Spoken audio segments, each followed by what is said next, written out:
Think you can solve a crime before the detective does? Let's find out. Ever watch a mystery movie and scream at the screen because you figured out the culprit ages ago? Well, now's your chance to put those armchair detective skills to the ultimate test.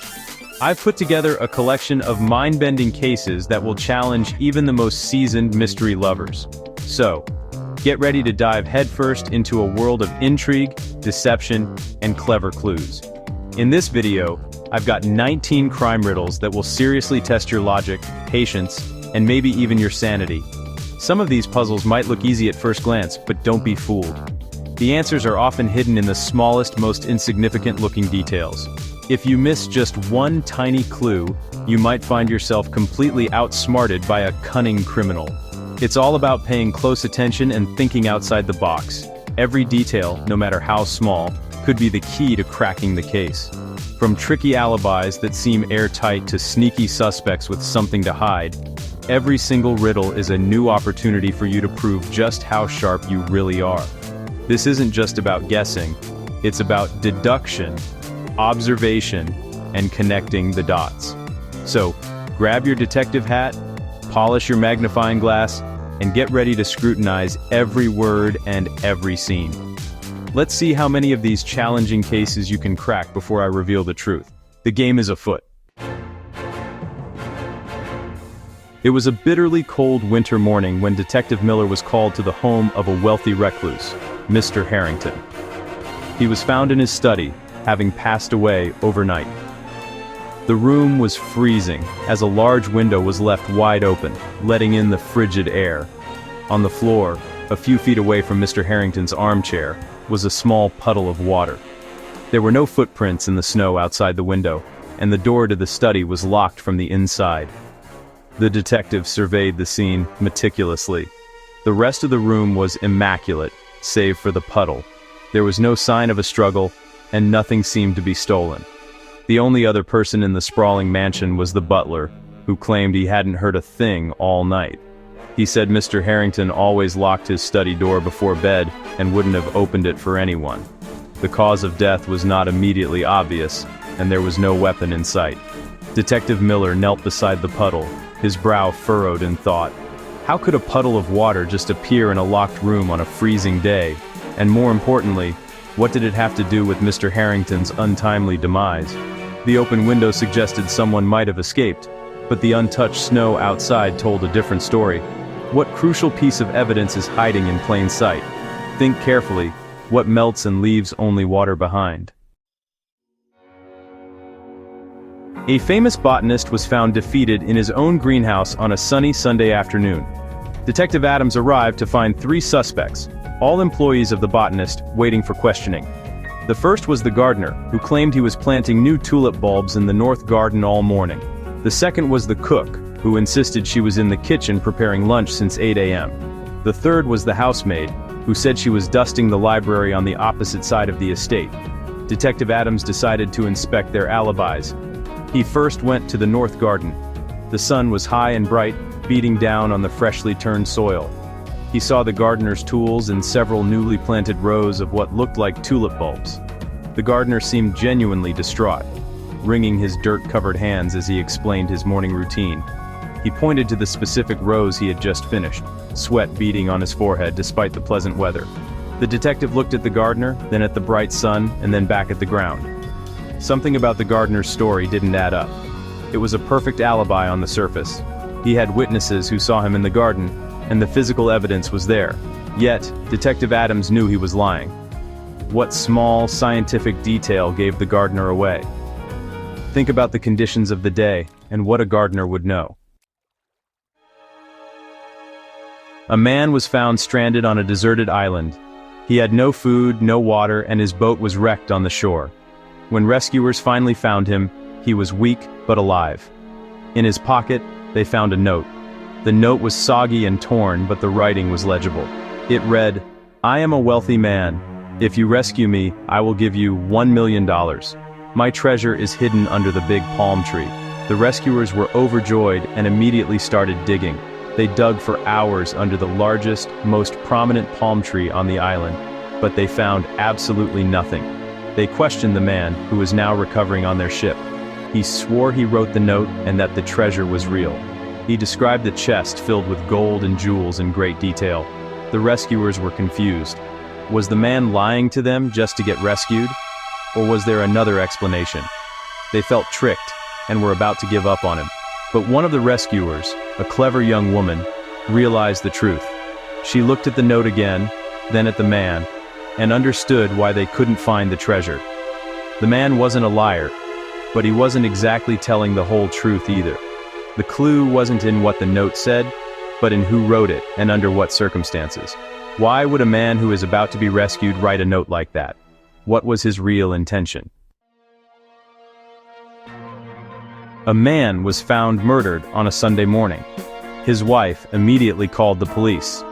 When the detective arrived, he began questioning the wife and the staff. The wife said she was sleeping. The butler claimed he was cleaning the closet. The gardener said he was picking vegetables for lunch. The maid told the detective she was getting the mail. The cook said she was preparing breakfast. It seemed like a normal Sunday morning at the estate.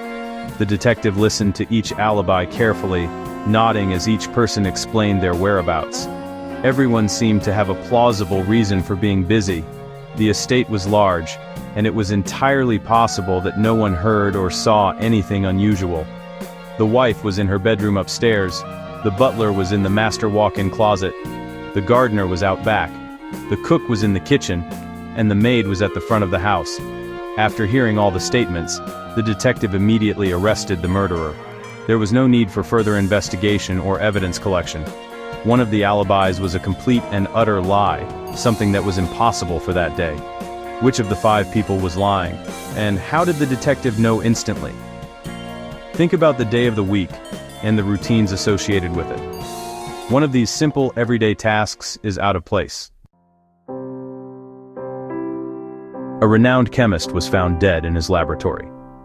There was no obvious sign of foul play, and the room was locked from the inside. The only evidence was a piece of paper on the desk next to him. On the paper, he had scribbled a list of chemical elements: carbon, oxygen, lanthanum, sulfur. The police were baffled. It seemed like a random list of elements he might have been working with. The detective on the case, Detective Riley, suspected it was a coded message. He knew the chemist was brilliant and would likely leave a clue if he was in danger. He brought in the chemist's 2 main lab assistants for questioning. The first was a man named Carl, who had a heated argument with the chemist the day before over funding. The second was a woman named Susan, who was rumored to be having an affair with the chemist's rival. Detective Riley looked at the note again. Carbon, oxygen, lanthanum, sulfur. He thought about the periodic table and the symbols for each element. This wasn't just a list, it was a name.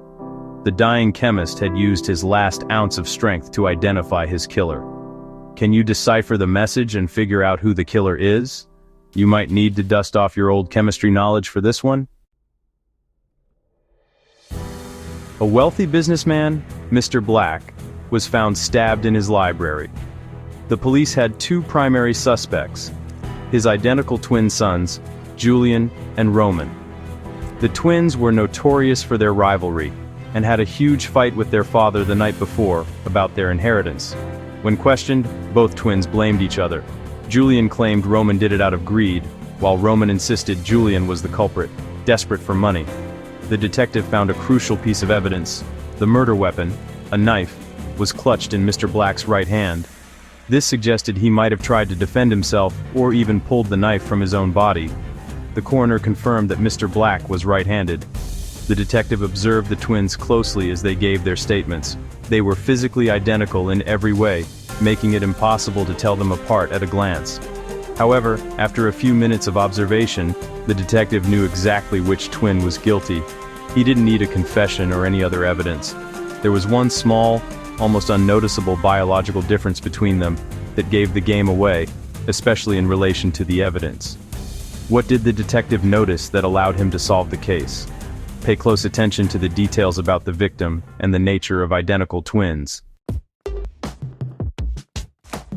2 friends, Alex and Ben, embarked on a hike along a remote mountain trail. Just a few hours into their adventure, Ben frantically called emergency services, reporting that Alex had slipped and fallen off a cliff. When the rescue team and a detective arrived at the scene, they found Ben near the cliff edge, visibly panicked. He pointed down the steep drop to where Alex's body lay below and insisted it was a tragic accident. Ben explained they were taking photos near the edge, and in an attempt to get a better angle, Alex lost his footing and fell. "It happened so fast," Ben cried. "I tried to grab him, but I couldn't reach him in time." The detective then asked Ben to show him the last photo Alex took. Ben handed over his phone, revealing a picture of the valley, taken from the cliff's edge. It was a stunning, scenic shot. The detective looked at the photo, then at Ben, and then at the trail leading to the cliff. He told Ben, "You didn't try to grab him, you pushed him." Ben was left speechless. The photo itself was the key piece of evidence that unraveled Ben's story. But what was in the photo, or rather what wasn't, that exposed Ben's guilt? Think about what you would see in a photo taken by someone who is falling. A famous mystery writer was discovered dead in her study, with the door locked from the inside and the only window barred. The key was still in the lock on the inside. On her desk lay her latest manuscript, titled The Perfect Crime, alongside a cup of tea, which the coroner later confirmed to be poisoned. The police initially assumed it was a suicide, a tragic end for a brilliant but troubled mind. Her nephew, also her sole heir, was the one who found her. He told the police he became concerned when she didn't answer his calls. So he came over and had to call a locksmith to open the study door. He appeared genuinely heartbroken, expressing how much he admired his aunt and her work. He mentioned she had been in low spirits lately, consumed with finishing her final novel. However, the detective harbored suspicions about the nephew. He reread the nephew's statement and examined the scene again. The nephew's story seemed almost perfect, but he made one tiny slip-up in his account of how he discovered the body. This one mistake revealed his involvement in the writer's death. What did the nephew say that made the detective realize it was murder, not suicide? Focus on the details of a locked room. A professional scuba diver was found dead in the ocean. Despite being an expert with top-notch equipment, which was all in perfect working order, his dive computer showed he had plenty of air in his tank. The autopsy revealed he didn't drown. Instead, he suffered massive internal injuries and decompression sickness, quite unusual for an experienced diver who would know how to ascend safely. The detective spoke to the diver's partner, who was on the boat when the incident occurred. The partner claimed everything was normal. They both descended, explored a reef, and then the victim signaled he was going up. The partner stayed down for another 10 minutes before ascending himself. He expressed shock at finding his friend's body floating on the surface when he surfaced. The detective asked the partner a simple question. What were the weather conditions like during the dive? The partner replied, "It was a beautiful day, a bit stormy at first, but it cleared up. The water was calm when we went down." The detective immediately knew the partner was lying and likely responsible for the diver's death. What was wrong with the partner's statement? Think about the science of diving and weather. During a citywide blackout, a jewelry store was robbed. The owner reported that a priceless diamond necklace was stolen. The police had no leads, as the security cameras were down due to the power outage. The thief had somehow bypassed the advanced lock on the display case without breaking the glass. The only witness was a security guard who was on patrol outside. The security guard claimed that during the blackout, he saw a man in a dark hoodie run out of the store. He said he couldn't see the man's face, but he saw him drop something. The guard ran over and found a small, high-powered flashlight on the ground, still switched on. He assumed the thief used it to see inside the dark store and navigate the display case locks. He proudly handed the flashlight to the detective as the key piece of evidence. The detective took the flashlight, examined it for a moment, and then looked at the security guard with a knowing smile. "An interesting story," the detective said, "but I think you're the one who stole the necklace." The guard was shocked and denied it, but the detective explained how the flashlight itself proved his guilt. What was it about the flashlight that made the security guard the prime suspect? A man is found dead in a round room. The detective lines up the three people who discovered the body. He asks each of them, "What were you doing when you found him?" The first person, a woman in a jogging suit, says, "I was running my morning route, which passes by this building. I saw the door was ajar and peeked in." The second person, a man in a suit, says, "I was on my way to a meeting and was cutting through the alley when I saw him through the window." The third person, a young man with a backpack, says, "I was just hanging out in the corner over there, listening to music, when I noticed the commotion." The detective looks around the perfectly circular room. There are no windows, only a single door. The walls are smooth and bare. There are no furnishings, no decorations, nothing at all except for the body in the center of the room. After hearing the three statements and observing the room, the detective immediately points to one of them and says, "You're under arrest for lying to a police officer." The person confesses to making up their story. Which of the three people was lying, and how did the detective know? The clue is in the description of the room itself. One of the stories is physically impossible. An elderly, wealthy antique dealer passed away. In his will, he left his entire fortune and his prized collection to one of his three children. The will, however, was a riddle. It read, "To the child who can bring me something that is both full and empty at the same time. My legacy is yours. You have 1 day." The three children, confused but determined, scattered to fulfill their father's strange final request. The next day, they gathered with the family lawyer. The first child, practical and direct, brought a beautifully crafted glass jar. "Father," he said, "this jar is full of air, yet we call it empty." The second child, more poetic, brought a book of blank pages. "This book is full of potential stories, yet its pages are empty." The third child simply smiled and presented a small, ordinary-looking object. The lawyer examined the three offerings. He nodded at the first two, acknowledging their cleverness. But when he saw the third child's item, he smiled broadly and declared them the rightful heir. The first two children were baffled. Their answers seemed so much more philosophical. What simple object did the third child bring that perfectly satisfied the riddle of being both full and empty? It was the first big snow of the winter. A detective gets a call about a neighborhood dispute that has turned ugly. A man, Mr. Gable, was found unconscious in his front yard with a head injury. The only other person around was his next-door neighbor, Mr. Finch, who was calmly building a snowman with his kids in the adjacent yard. Mr. Finch claimed he saw nothing and heard nothing. The detective surveyed the scene. There was a perfect, undisturbed blanket of snow covering both yards, except for the footprints of Mr. Finch and his children around their snowman, and the area where Mr. Gable had fallen. There were no other tracks leading to or from Mr. Gable's body. It was as if he had been struck down by an invisible force. The detective couldn't find a weapon anywhere. The detective walked over to Mr. Finch's yard and looked at the cheerful snowman. It had a carrot nose, pebble eyes, and stick arms. Then, he noticed something odd. He walked up to the snowman, touched it, and immediately knew how Mr. Gable had been attacked and who had done it. What did the detective see about the snowman that revealed the truth? The weapon was hiding in plain sight. A man was accused of robbing a bank in the morning. During his interrogation, he presented a very clever alibi. He claimed, "I couldn't have been at the bank. At that exact time, I was at the top of the tallest skyscraper in the city, taking a selfie."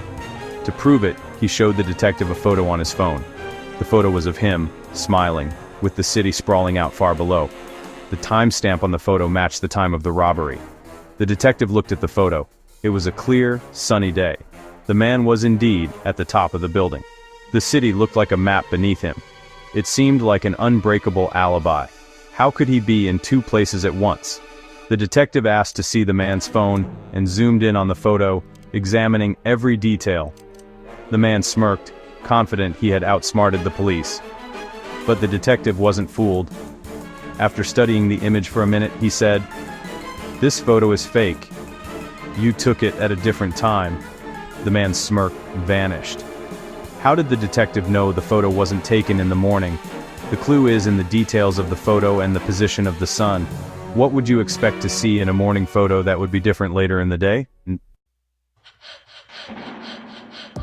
A historian was found dead at his desk, slumped over a rare, ancient manuscript. A bottle of black ink had been spilled across the desk, obscuring parts of the manuscript and staining the historian's sleeve. The detective suspected foul play and questioned the historian's research assistant, who was the last person to see him alive. The assistant claimed he had brought the historian a cup of coffee and left immediately. The detective noticed that the historian was left-handed. His pen was on the left side of the desk, and the ink smudges on his hand confirmed it. The spilled ink bottle was to his right. The assistant, when asked to write his statement, picked up the pen with his right hand. He seemed nervous, but his story was simple and hard to disprove. He insisted the ink must have been spilled accidentally by the historian himself. The detective, however, was certain the assistant was lying and had staged the scene. The position of the spilled ink, combined with one key fact about the victim, created a contradiction that the assistant couldn't explain. How did the detective know the assistant was involved? Think about a left-handed person's workspace and how they would accidentally spill something. A sailor returns to port after a long voyage. He rushes to his favorite seaside tavern to meet his wife. As he walks in, he sees her sitting at a table with another man, laughing. Enraged, the sailor pulls out a pistol he kept from his travels and shoots the man. At the trial, the sailor pleads not guilty, claiming it was a crime of passion, a temporary insanity brought on by the shock of seeing his wife with another man. His lawyer argues that the sailor had no premeditation and simply reacted in the heat of the moment. The prosecutor, however, argues that it was a planned, cold-blooded murder. The sailor's wife testified that the man was her brother, whom the sailor had never met, and they were just catching up. The sailor insisted he didn't know, and thought the worst. The jury was swayed by his emotional testimony, but the prosecutor presented one piece of evidence that completely destroyed the sailor's defense and proved he had planned the murder all along. It had nothing to do with the wife or her brother. It was about the sailor himself and the weapon he used. What was the evidence that proved premeditation? Think about the nature of the weapon and the environment. A traveler arrives in a small, isolated town that has only 2 barbers. He needs a haircut, so, he decides to check them both out. He walks to one end of town and finds the first barbershop. It's messy, the barber's own hair is poorly cut, and the floor is unswept. The traveler then walks to the other end of town to see the second barbershop. This one is immaculate, the floor is spotless, and the barber has a fantastic, stylish haircut. The traveler needs a good haircut for an important meeting. He thinks for a moment about which barber to choose. On the surface, the choice seems obvious. The barber with the great haircut and the clean shop seems like the professional he should trust. The other one looks like a disaster. Yet, after a moment of reflection, the traveler walks back to the first shop, the messy one, and sits down for his haircut. Why did the traveler choose the barber with the bad haircut and the messy shop? This is a classic logic puzzle that requires you to think one step ahead. The answer lies in the fact that there are only 2 barbers in the entire town. What does that imply about who cuts each barber's hair? The traveler made a surprisingly logical choice. A man is driving his son to a soccer game. They get into a terrible car accident. The father dies at the scene. An ambulance rushes the boy to the nearest hospital. He is taken immediately into the operating room. The surgeon on duty comes in, takes one look at the boy and says, "I can't operate on this boy. He is my son." The hospital staff are confused. The situation seems impossible. The boy's father died in the car crash. They double-check the records, and it's confirmed. The man who died at the scene was indeed the boy's father. So how could the surgeon also be the boy's parent? The staff start whispering, wondering if there's some kind of mistake, or if the surgeon is in shock and confused. This is a riddle that plays on our assumptions and biases. The answer is incredibly simple, yet many people struggle with it at first. The explanation is straightforward and requires no complex twists or turns. The statement is 100% true. Who is the surgeon? Take a moment and think about the assumptions you made when you first heard the story. A master thief sends a riddle to the city's best detective. The note says, "I have cities, but no houses. I have mountains, but no trees. I have water, but no fish. What am I?" The detective knows that if he can solve the riddle, It will lead him to the location of the thief's next major heist, where he plans to steal a priceless artifact. The detective mulls over the riddle. Cities, but no houses. Mountains, but no trees. Water, but no fish. It sounds like a description of a barren, lifeless world. He thinks about geography, about ancient civilizations, about abstract concepts. He considers every possible interpretation. The thief is known for his cleverness, so the answer is likely something common. Hiding in plain sight. The detective's mind races. He thinks about tools he uses every day in his work. Things that represent the world but aren't the world itself. He needs to find something that contains all these features. Cities, mountains, and water. But in a purely symbolic form, without the living things that normally accompany them. What everyday object is the thief describing? The answer will crack the case. So, how many cases did you crack? Did you manage to outsmart our cunning culprits? Or did a few of them get away? Don't worry if some of these stumped you. They were designed to be tricky. The best detectives know that every puzzle is a chance to sharpen their skills. The most important thing is to have fun and keep that brilliant mind of yours working. From deciphering a chemist's dying words to spotting a lie in a simple selfie, you've been through a real mental workout today. If you enjoyed putting on your detective hat and solving these mysteries, make sure to hit that like button and subscribe to the channel. We're always cooking up new challenges, brain teasers, and fascinating stories to keep you entertained and engaged. Let me know in the comments which riddle was your favorite, or which one had you completely fooled. I love reading about your aha moments. Sharing your thoughts helps us create more of the content you love. Thanks for joining me on this thrilling investigation. Remember, the world is full of puzzles waiting to be solved, and the sharpest tool you have is your own curiosity. Keep questioning, keep observing, and stay bright. Until next time, keep your eyes open for clues in your everyday life. You never know what mysteries you might uncover. See you in the next video.